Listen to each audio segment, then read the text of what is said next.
Չկա մարդ, որ վախ չունենա։ Բոլորն էլ ինչ-որ բանից վախենում են։ Հաճախ վախի հետևանքով պատրանքն ու իրականությունը խառնվում են իրար,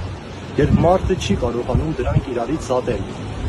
Վախը մարդկային հոգու տկարության դրսևորումն է։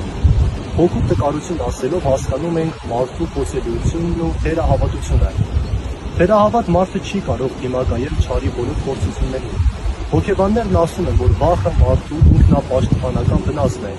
Իհարկե, սխալ ձևակերպում չէ, վախը նաև բնական դրսևորում է, եւ դրա նպատակը ինքնապաշտպանությունն է։ Մարդկային վախերը տարբեր են այնպես, ինչպես որ մարդիկ են տարբեր։ Գոյություն ունի բնական եւ անբնական վախ։ Պարզ ու հստակ են, որ բնական վախը կապված է կոնկրետ երևույթների հետ։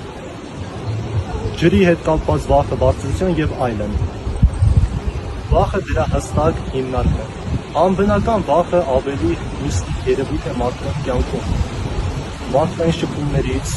ուրվականներից, չար հոգիներից եւ ի վերջո Աստծուց վախը նույնպես օրինաչափ երևույթ է։ Կրոնն ու հավատքը այն եզակի ճանապարհներն են, որոնցով կարելի է ազատվել վախից։ Եթե բնական վախի դեմ կարելի է պայքարել հոգեբանական վարժանքների միջոցով, ապա անբնական վախի դեմ պայքարելիս մարդու կարող է օգնել միայն կրոնական գիտելիքները եւ հավատքը։ Այս իմաստով հետաքրքիր է դիտարկել քրիստոնեության եւ հեթանոսության տարբերությունը։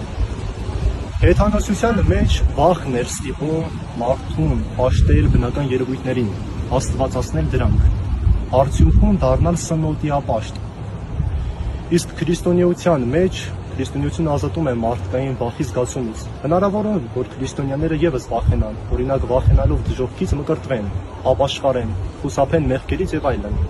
Սակայն նման դեպքում մարդը քրիստոնյա է դառնում առանց Քրիստոսի, քանի որ նման մարդկանց համար կարևորը Քրիստոսը չէ, այլ դժոխք չընկնելը, չպատժվելը։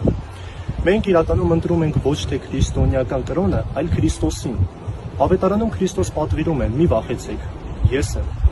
Քրիստոս բացառում է վախի ամեն տեսակ դրսևորում, բայց ավետարանը սահմանում է վախի տարբեր որակներ ու դրսևորումներ։ Հենց այստեղ է առաջ գալիս վախի եւ երկյուղի սահմանազատման անհրաժեշտությունը։ Քրիստոս սովորեցնում է չվախենալ այն մարդկանցից, ովքեր մեր մարմինն են սպանում,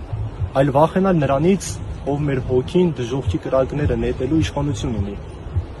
Առաջին հայացքից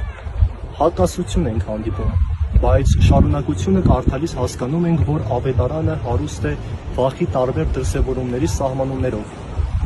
Բնական է, երբ մարդը վախենում է մեղք գործելուց, բայց վատ է, երբ մարդը վախենում է միայն պատժից։ Բնական է, երբ մարդը վախենում է դիմացինին նեղացնելուց, քանի որ դիմացինի մեջ տեսնում է մարդու, սակայն վատ է, երբ չի վախեցնում դիմացինին այն բանի պատճառով, որ մարդը ավելի ուժեղ է եւ նրան կպատժի։ Հաճախ անեղ, ահեղ դատաստանը պատկերացնում ենք սարսափելի արհավիրքներով, դժոխքի կրակներով ու դաժան պատիժներով։ Քրիստոնյայի համար վախը դատաստանի համար ահեղ է ոչ թե այն բանի համար, որ արհավիրքները շատ են, այլ ամեն բան իր պարզությամբ մեջ է, որովհետև դատաստանի ժամանակ Աստված մեզ չի հարցնելու մեր գործած մեղքերի մասին։ Հարցը շատ ավելի հստակ է լինելու։ Սովածին կերակրել ես, ծարավին ջուր տվել ես։ Աստված մարդուն տվել է ամեն ինչ, մինչև իր իսկ միածին որդուն,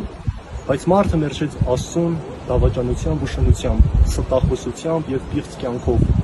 Ուստի մեր հոգեվոր կյանքի համար կարևոր է մեղքի գիտակցումը ու ապաշխարությունը, ինչը հնարավորություն է դրախտային երանելիության։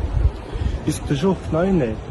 երբ մենք մեզ զրկում ենք մեր սեփական մեղքերը տեսնելու հնարավորություններից։